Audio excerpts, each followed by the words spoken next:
또 나누시죠. 주님의 이름으로 환영합니다. 주님의 이름으로 환영하며 축복합니다. 자, 오늘 말씀의 제목 다 같이 한번 따라서 할까요? 말씀의 제목 시작. 천국의 비밀. 아멘. 천국의 비밀입니다. 천국의 비밀이라고 하는 것은 천국에 관한 비밀. 비밀이라고 하는 것은 드러난 것이 아니잖아요. 감추어진 것이 비밀인데, 사실 예수님께서 이 땅에 오시기 전까지 천국에 관해서는 감춰져 있는 비밀이었습니다. 드러나지가 않았어요. 숨겨져 있는 것입니다. 그런데 이제 예수님께서 이 땅에 오심으로써 그 천국에 관한 그 비밀을 예수님께서 가르쳐 주시는데, 그냥 가르쳐 주신 것이 아니고 이 천국의 그 비밀을 비유를 통해서 가르쳐 주셔요. 그래서 우리가 이제 마태복음 13장 35절에 보면은 뭐라고 얘기를 하냐면은, 이는 선지자를 통하여 말씀하신 바 내가 입을 열어 비유로 말하고 창세로부터 감추인 것들을 드러내리라. 창세로부터 감추어진 그 것들을, 그 비밀들을 비유를 통해서 예수님께서 가르쳐 주시겠다라고 얘기를 합니다. 그래서 이제 천국의 비밀이라고 했을 때는 이제 이 천국, 그러면은 천국의 또 다른 말이 하나님 나라를 얘기하는 거예요. 그러니까 천국과 하나님의 나라는 같은 것입니다. 사람이 죽으면 어디 가죠? 천국 가죠. 천국 가잖아요. 왜라고 그 말들이 대답이 시원찮은 것 같아. 사람이 죽으면 천국에 갑니다. 왜냐하면 하나님께서 계신 그곳에 우리가 가기 때문에 그런 것이죠. 그 천국을 하나님의 나라 이렇게 이야기를 해요. 그런데 예수님께서는 그 천국 하나님의 나라에 대해서 정말 우리에게 중요한 가르침을 주고 계셔요. 그것이 뭐냐면은, 사람이 죽으면 천국 가는데 꼭 사람이 죽어야만 천국 가는 것은 아니다, 그 얘기예요. 즉 무슨 얘기냐면은, 하나님께서 이 세상을 창조하실 때 근본적으로 가진 그 천국은 하늘에서 이루어지는 것이 아니고 이 땅에서 이루어진다는 거예요. 하나님의 나라는.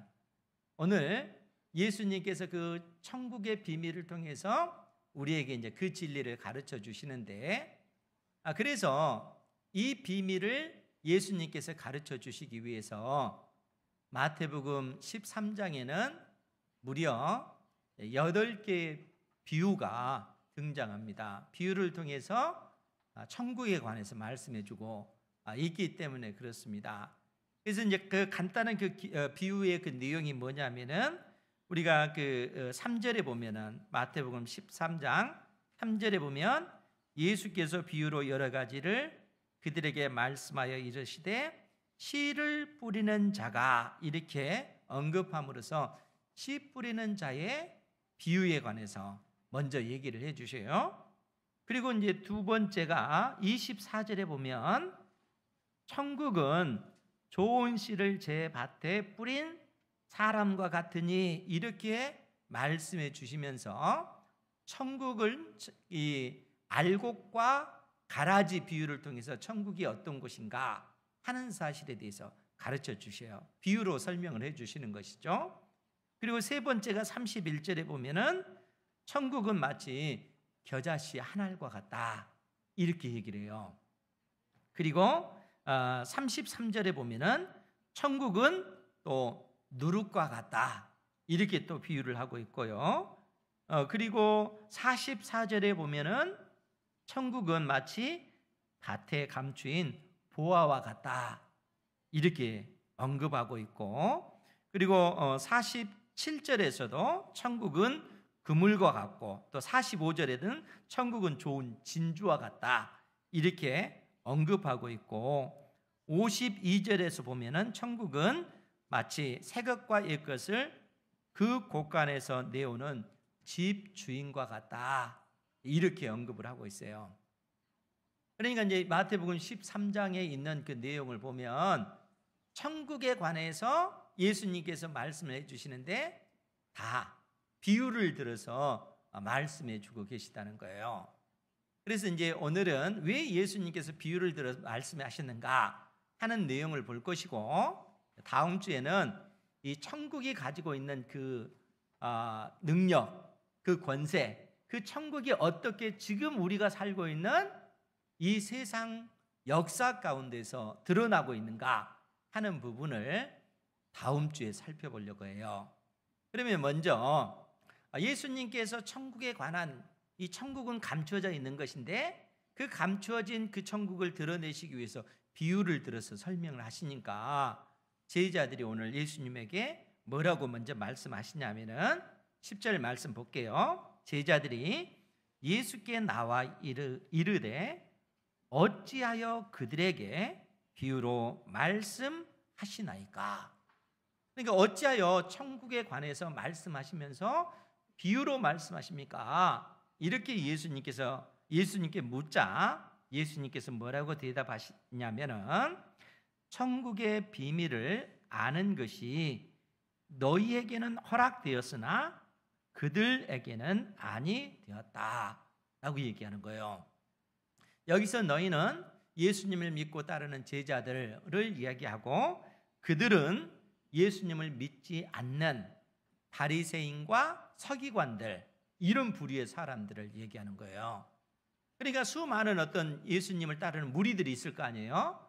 그 무리들에게 예수님께서 천국에 관한 비밀을 비유로 설명해 주니까 지금 제자들이 묻는 거예요. 어떻게 예수님 비유로 말씀하십니까? 라고 했을 때 예수님께서 내가 비유로 말하는 것은 너희들에게 이 비유의 내용이 깨닫게 되어지지만 예수님을 믿지 않는 그들은 이 비유의 내용을 들어도 그들은 깨닫지 못할 것이다, 이렇게 얘기를 하는 거예요.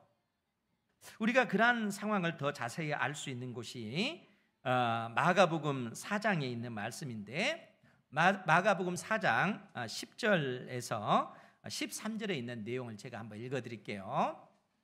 마가복음 4장 10절에 보면은 예수께서 홀로 계실 때에 함께한 사람들이 12제자와 더불어 그 비유들에 대하여 물으니 이르시되 하나님 나라의 비밀, 천국의 비밀을 너희에게는 주었으나 외인 예수님을 믿지 않는 자들에게는 모든 것을 비유로 하나니 그 이유는 그들로 보기는 보아도 알지 못하며 듣기는 들어도 깨닫지 못하게 하여 돌이켜 죄 사함을 얻지 못하게 하려 함이라 하시고, 또 이르시되 너희가 이 비유를 알지 못할진대 어떻게 모든 비유를 알겠느냐. 이 비유는 씨 뿌리는 자의 비유를 얘기하는 거예요.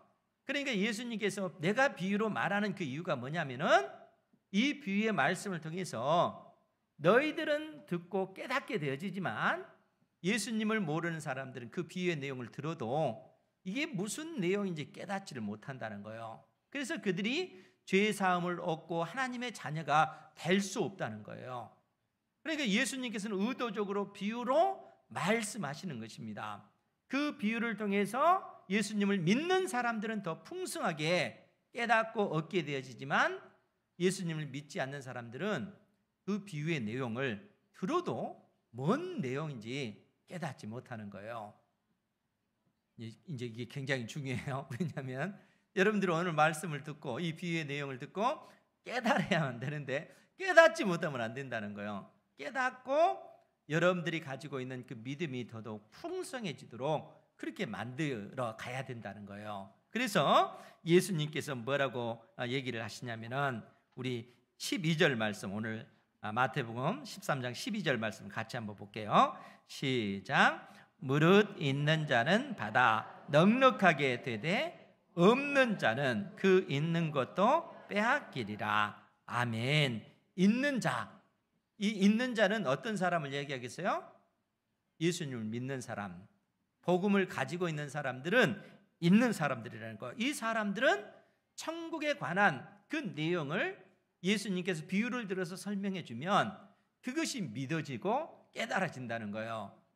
그래서 그 신앙이 더더욱 풍성해지지만 이것이 없는 사람, 그래서 있는 자는 받아 넉넉하게 되지만 이 복음이 없는 자는 그 있는 것마저도 빼앗기게 될 거라는 거예요. 그러니까 피상적으로 하나님에 대해서 알고 있는 그런 사람들이 있잖아요.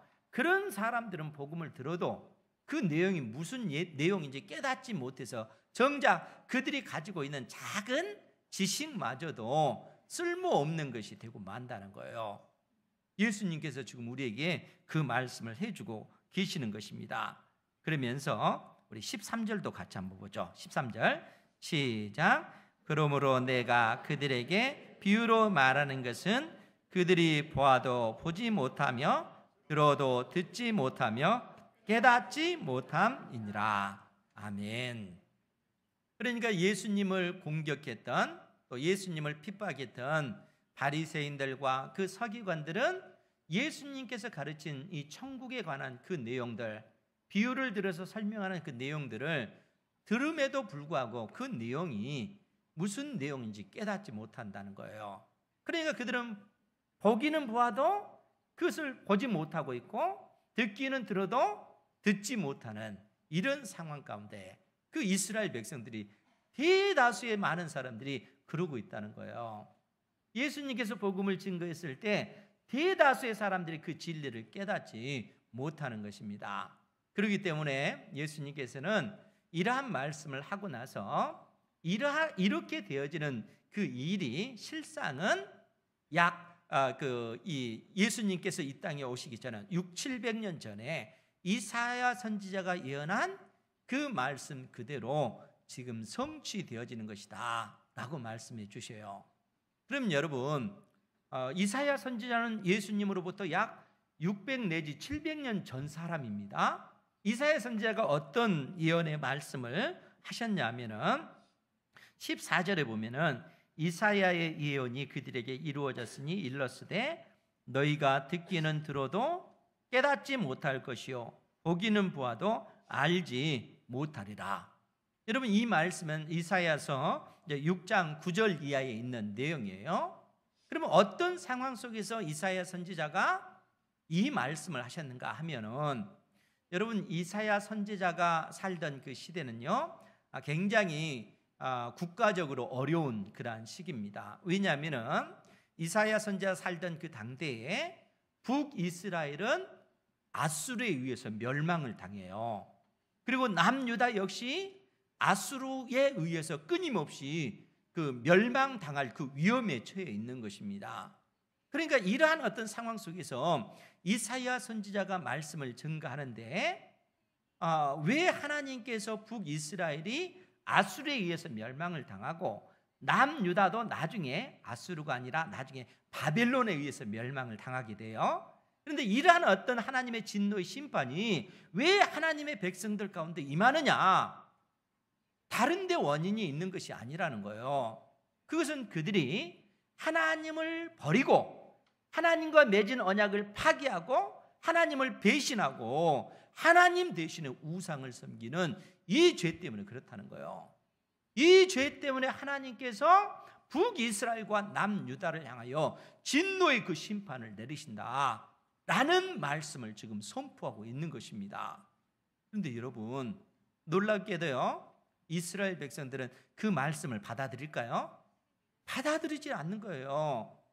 심지어 이사야 선지자가 나중에 벌거벗은 몸으로 스스로 포승줄에 이렇게 묶여서 너희들이 멸망당해서 이처럼 끌려가게 될 것이다 이렇게 예언했음에도 불구하고 그들의 눈은 다 닫혀 있고 그들의 그 귀는 들리지가 않는 거예요. 하나님의 말씀이 그처럼 패역한 그러한 상황이 됐다는 거예요. 그래서 오직하면 15절 말씀에서 뭐라고 얘기하냐면은 이 백성들의 마음이 완악하여져서 그 귀는 듣기에 둔하고 눈은 감았으니 이는 눈으로 보고 귀로 듣고 마음으로 깨달아 돌이켜 내게 고침을 받을까 두려워함이라.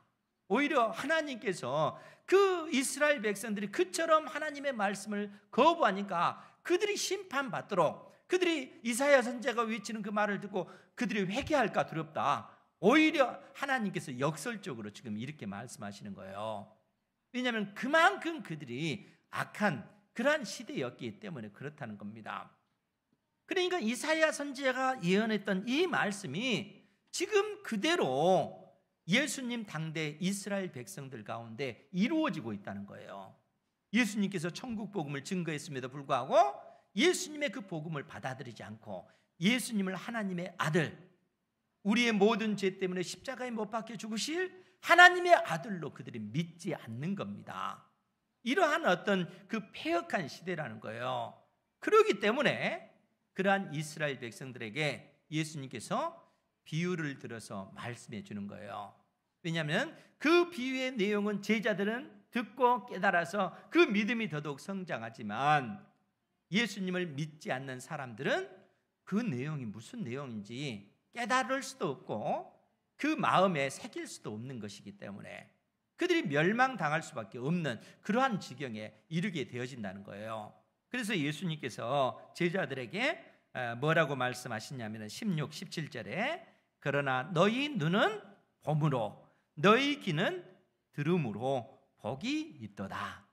왜냐하면 예수님께서 전하신 그 복음의 내용을 그들이 깨닫고 이해하기 때문에. 그러면서 뭐라고 또 얘기를 하냐면은 우리 17절 말씀 같이 한번 보겠습니다.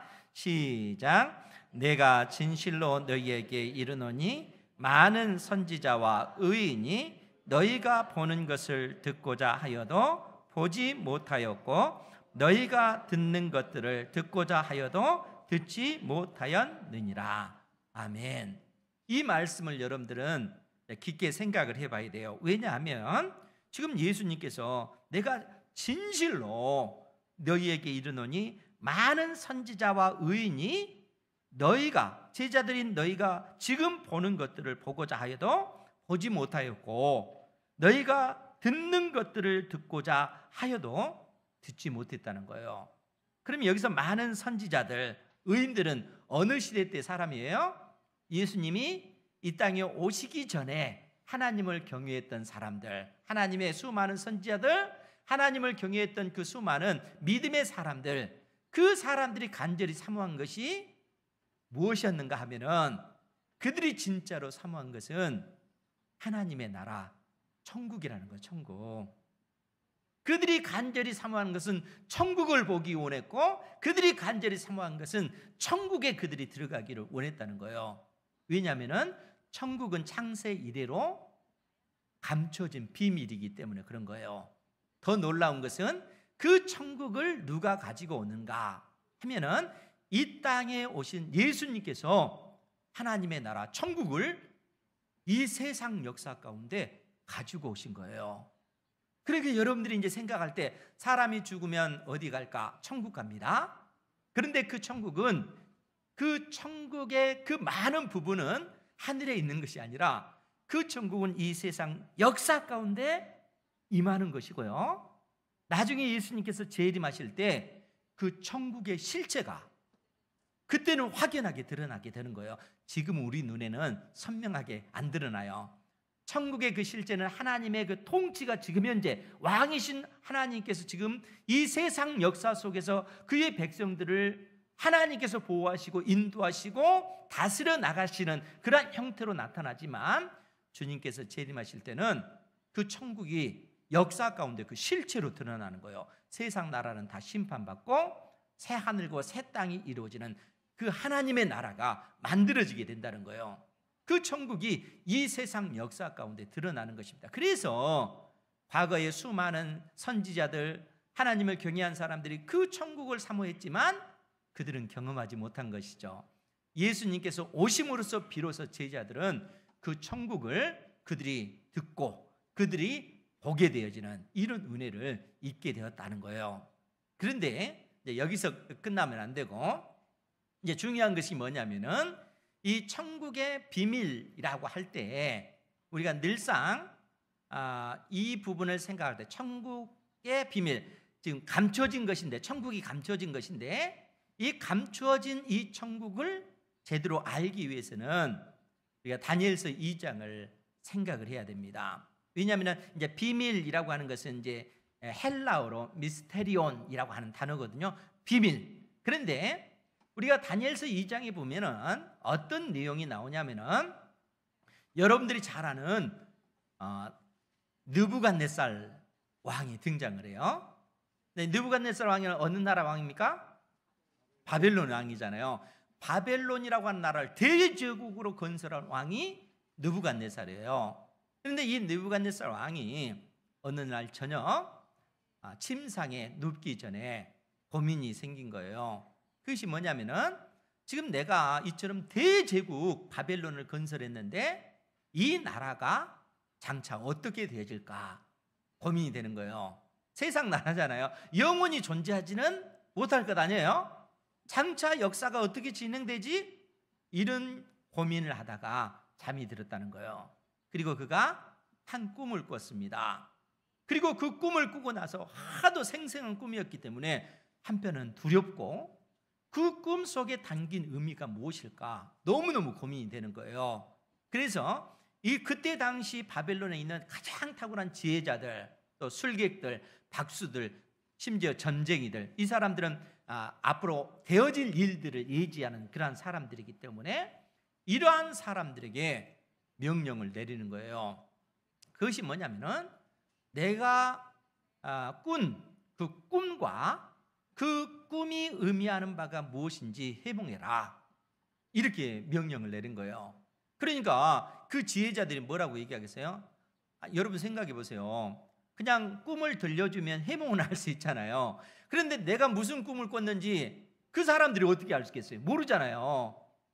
여러분들 가운데 제가 지난밤에 꾼 그 꿈에 대해서 여러분 아실 분 계세요? 없잖아요. 한 사람도 없잖아요.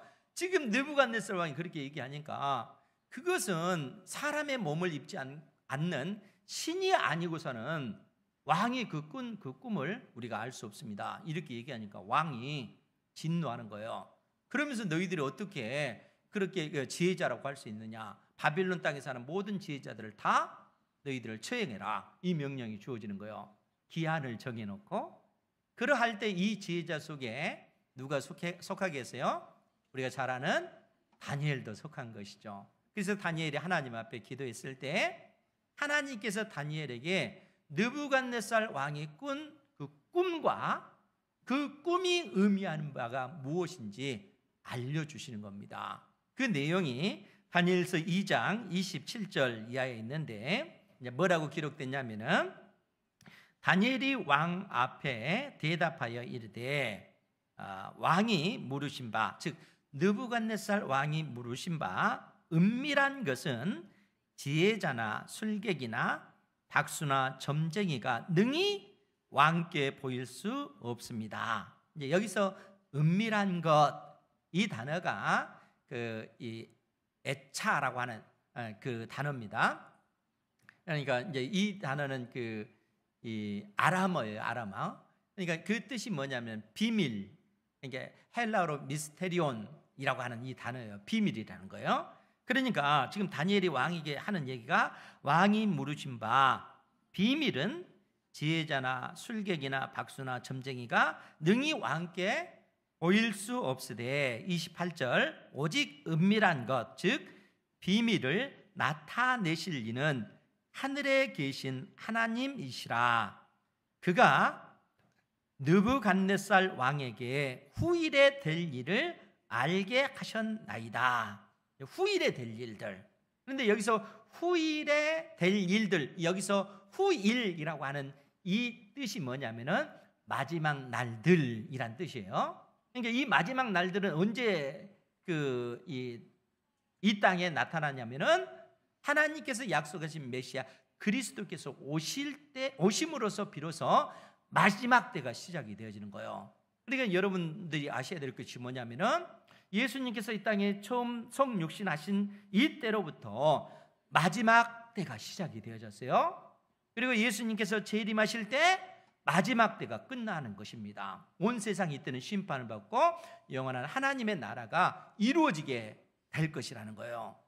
그런데 지금 다니엘을 통해서 하나님께서 느부갓네살 왕에게 하신 말씀이 그가 느부갓네살 왕에게 후일에 마지막 날들에 될 일을 알게 하셨나이다. 왕의 꿈, 곧 왕이 침상에서 머릿속으로 받은 환상은 이러이러하니이다. 이렇게 알려주는 거예요.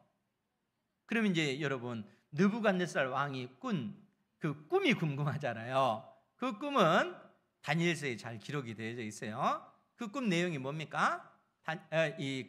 느부갓네살 왕이 꿈속에 엄청나게 큰 신상을 본 거예요. 우상을 본 거예요. 우상 만들어 놓은 거 있잖아요. 그 우상을 봤는데 그 우상의 머리는 금으로 되어 있고, 가슴과 팔은 은으로 되어 있고, 배와 허벅지는 동으로 되어 있고, 이 종아리와 이 발은 철로 되어 있는 거예요. 발 같은 경우는 철과 흙이 섞여 있는 거대한 그 우상의 모습을 본 겁니다. 그러면서 도대체 이 우상이 상징하는 것이 뭘까? 모르잖아요. 그런데 다니엘이 뭐라고 가르쳐 주냐면은, 왕이 본 그 우상은 장차 역사 가운데 등장하게 될 나라들입니다. 그러니까 역사가 어떻게 진행되어질 것인지 하나님께서 느부갓네살 왕에게 보여주는 거예요. 머리는 바벨론을 얘기하는 거예요. 그런데 이 바벨론이라고 하는 나라를 어느 나라가 무너뜨려요? 페르시아가 등장하잖아요. 그러니까 바벨론이 무너지고 페르시아가 등장해서 번성하다가 이 페르시아는 누구에 의해서 멸망당해요? 알렉산더의 헬라에 의해서 멸망당해요. 그리고 헬라는 또 어디에 의해서 멸망당하는 거예요? 로마에 의해서 멸망을 당하는 겁니다.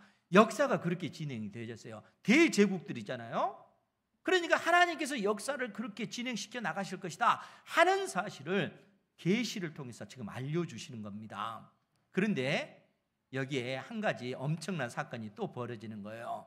그것이 뭐냐면은, 사람 손으로 뜨지 않는 돌이 딱 이렇게 떠오르는 거예요.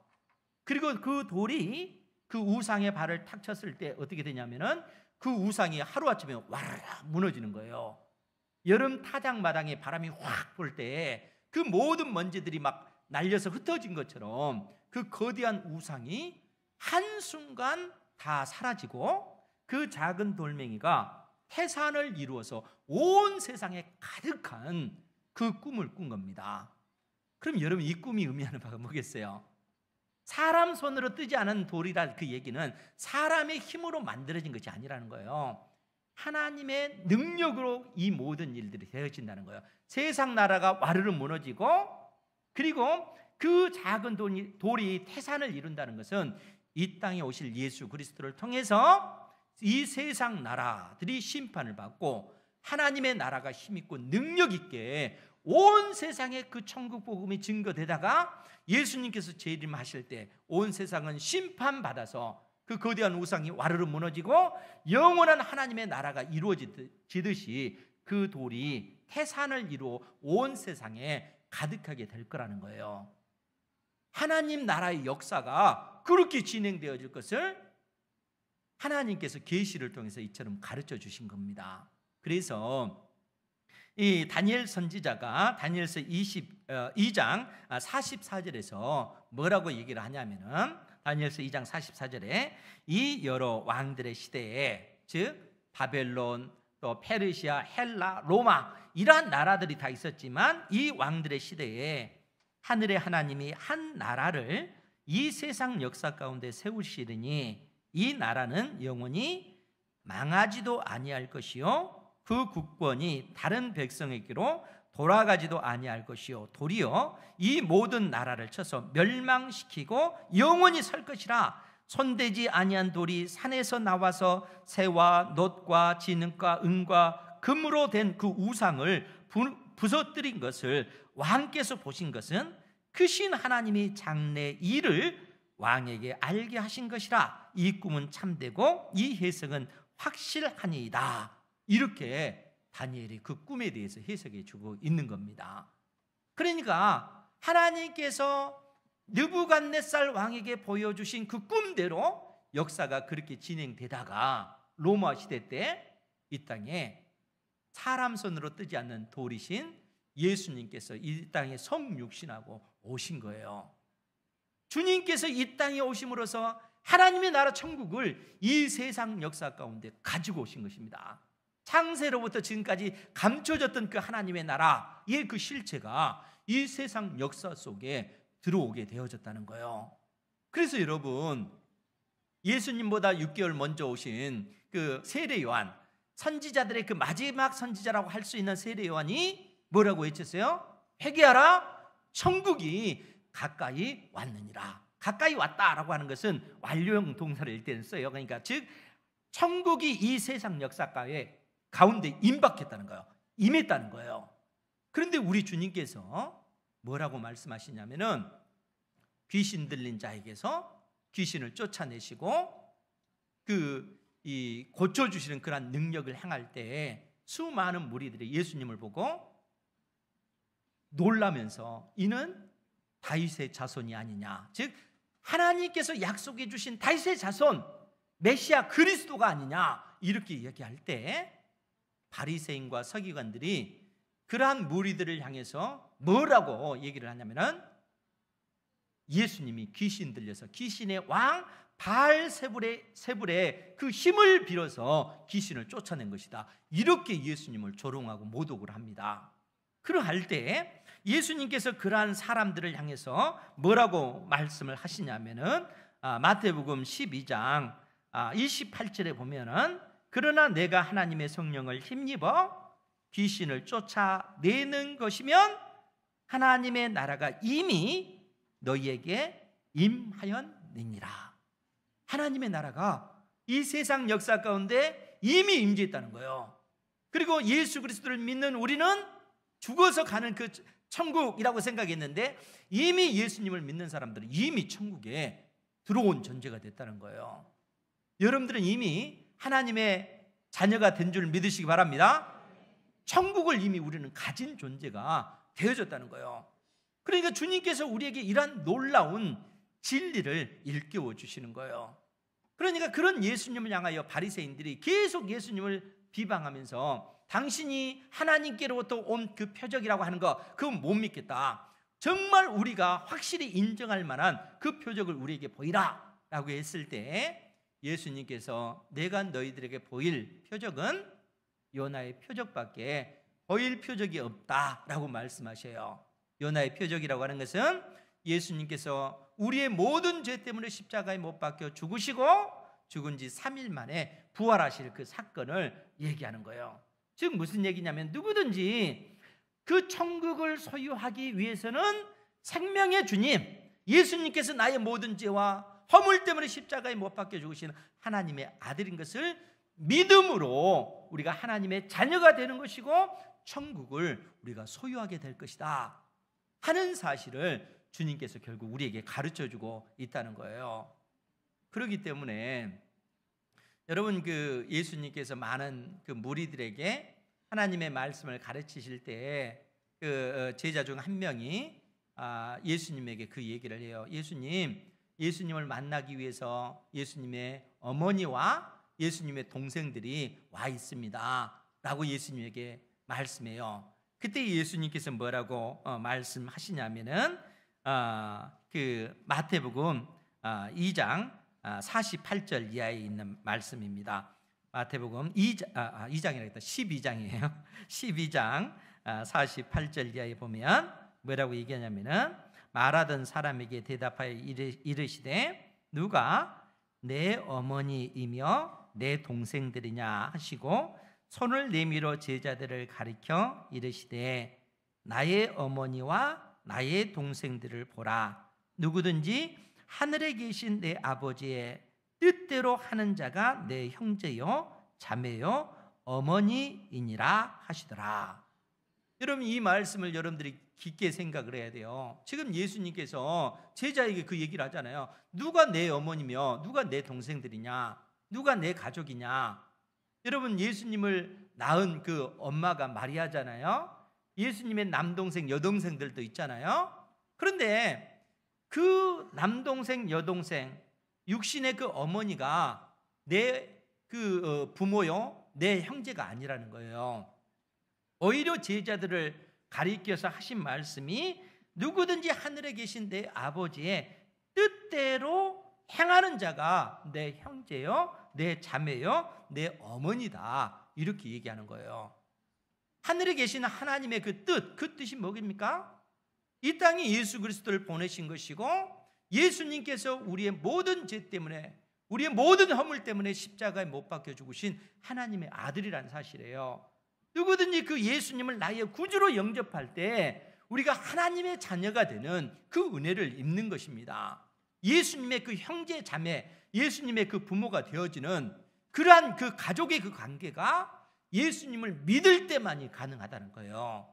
그러니까 예수님의 어머니라 할지라도, 남동생이라 할지라도 예수님이 나의 죄 때문에 십자가에 못 박혀 죽으신 하나님의 아들이다 하는 사실을 믿지 못하면 그들은 구원받지 못하는 거예요.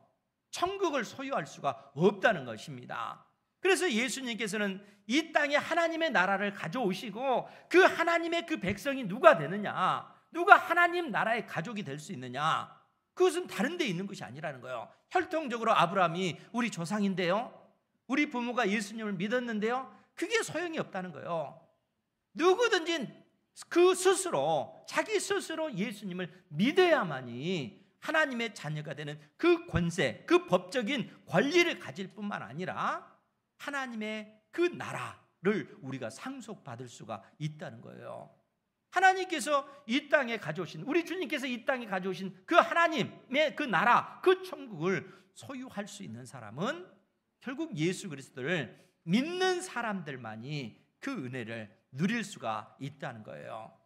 그리고 이 땅에 임한 그 하나님의 나라, 그 특성에 관해서 마태복음 13장이 8가지 그 비유를 통해서 말씀해 주시는데, 그 부분은 다음 주에 여러분들이 생각하시고, 이제는 중요한 것이 뭐냐면은, 그러면 내가 하나님의 자녀로, 또 이미 나는 이 세상에 있지만 세상에 속하지 않고 하나님 나라 천국에 속해 있다면 천국 백성으로서 우리의 인생을 어떻게 경영할까, 이 부분을 여러분들이 생각을 하셔야 된다는 거예요. 그럼 여러분 생각해 보세요. 하나님 나라의 왕은 누구세요? 하나님이시잖아요. 그러니까 구약 선지자를 통해서 이 땅에 예수 그리스도께서 오시면 하나님께서 친히 왕이 되셔서 그의 나라, 그의 백성들을 다스리실 것이다 약속해 주셨어요. 그러니까 하나님 나라의 왕은 하나님이시죠. 그럼 우리가 하나님의 백성으로서 이 세상 속에서 어떻게 살아야 되겠습니까? 하나님의 통치, 하나님의 다스림을 받으면서 살아야 되죠. 우리가 대한민국 국민으로서 이 땅에 살면서 국민으로서 이 국법을 지키면서 우리가 살아가잖아요. 그러니까 대한민국 국민이죠. 하나님 나라의 그 국민, 하나님 나라의 백성이라고 하는 것은 왕이신 하나님의 그 통치를 받으며 하나님께서 우리에게 내려주신 진리의 말씀이 유일한 진리라는 것을 믿고 그 말씀을 의지하여 믿음의 삶을 살아가는 것입니다. 그것이 하나님의 통치를 받는 삶이라는 것입니다. 이러한 진리를 여러분들이 깨닫고 하나님께서 우리에게 허락하신 인생의 그 날들 동안 더더욱 하나님의 통치를 받는 그 은혜를 경험하는 삶이 되기를 주님의 이름으로 축원드립니다. 기도하겠습니다. 거룩하신 아버지 하나님, 이 땅에 임한 하나님의 나라, 그 천국에 관한 말씀을 주의 말씀을 통해서 배웠나이다. 주의 사랑하는 자녀들의 마음을 주께서 친히 어루만져 주셔서 천국의 비밀을 깨닫는 은혜를 입게 하여 주옵소서. 천국 하나님의 나라는 우리가 죽어서 가는 그런 나라가 아니라 이미 우리가 살고 있는 이 세상 역사 가운데 그 천국은 임하였고 우리는 이미 그 천국을 소유한 자로서 믿음의 삶을 살아간다는 것을 주의 사랑하는 자녀들이 깨닫고 왕이신 하나님의 그 통치를 받아 믿음의 길을 걷게 하여 주옵소서. 예수님의 이름으로 기도하옵나이다.